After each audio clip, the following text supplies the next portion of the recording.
Welcome to ரிஸ் kitchen. ரிஸ், இன்னைக்கு என்ன ஸ்பெஷல்? ரிஸ், என்ன சவுண்ட காணோம்? இன்னைக்கு என்ன ஸ்பெஷல் செய்ய போற?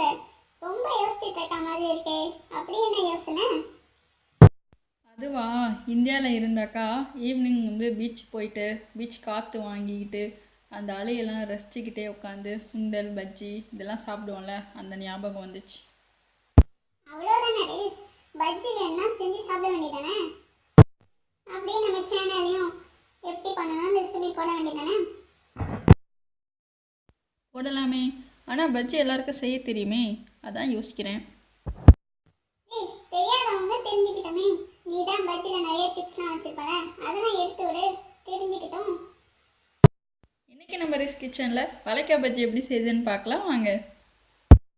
அதுக்கு தேவையான பொருட்கள்: ஒரு வாழைக்காய் எடுத்துக்கோங்க, கடலை மாவு, அரிசி மாவு, மிளகாய்த்தூள், பெருங்காயத்தூள், உப்பு தேவையான அளவு எடுத்துக்கலாம், தண்ணி தேவையான அளவு, பேக்கிங் சோடா, எண்ணெய். எப்படி செய்யுதுன்னு பார்க்கலாம் வாங்க.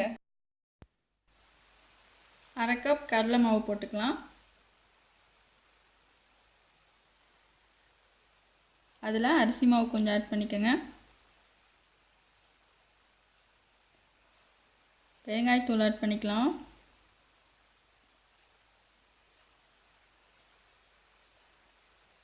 உப்பு கொஞ்சம் ஆட் பண்ணிக்கோங்க.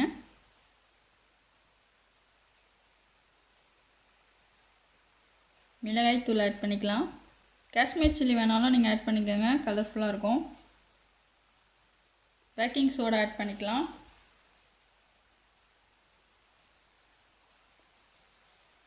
எண்ணெய் ஆட் பண்ணிக்கோங்க, அதாவது ஹீட் பண்ண எண்ணெய் வந்து ஆட் பண்ணிக்கணும், அப்போ தான் மொறுமொறுன்னு வரும். தண்ணி கொஞ்சம் கொஞ்சமாக ஊற்றி கெட்டியான பதத்தில் மிக்ஸ் பண்ணிக்கோங்க.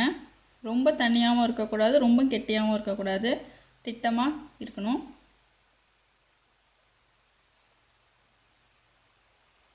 ரொம்ப தண்ணியாக இருந்தால் பஜ்ஜி செய்யும் போது அந்த மாவுலாம் கலண்டுரும். ஸோ திக்காக இருந்தாலும் உங்களுக்கு உள்ளே வேவறதுக்கு கொஞ்சம் லேட் ஆகும். இந்த மாதிரி திக்காக கரைச்சிக்கலாம். ஆயில் ஹீட் ஆகணுன்னு பஜ்ஜி ரெடி பண்ணிடலாம். நான் இந்த மாதிரி கட் பண்ணியிருக்கேன், நீங்கள் வந்து பெருசாக வேணாலும் கட் பண்ணிக்கலாம். ஸோ நல்லா ஸ்லைஸ் பண்ணி வச்சுக்கலாம். அந்த பஜ்ஜி மாவில் வந்து நினச்சி போட்டுற வேண்டியதான்.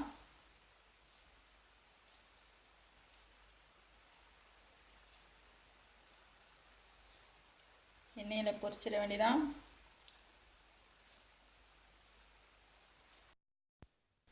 பஜ்ஜி மாவோட டிப்ஸ் என்னென்னா, கரெக்டான பதத்தில் நம்ம மிக்ஸ் பண்ணிக்கணும்.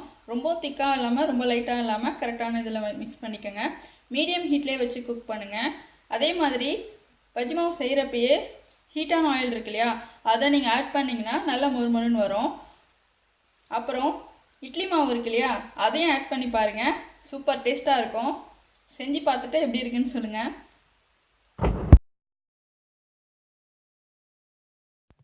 வாழைக்காய் பஜ்ஜி தயாராகிடுச்சு. நான் இன்றைக்கி டீயோடு வச்சு நல்லா சாப்பிட போகிறேன்.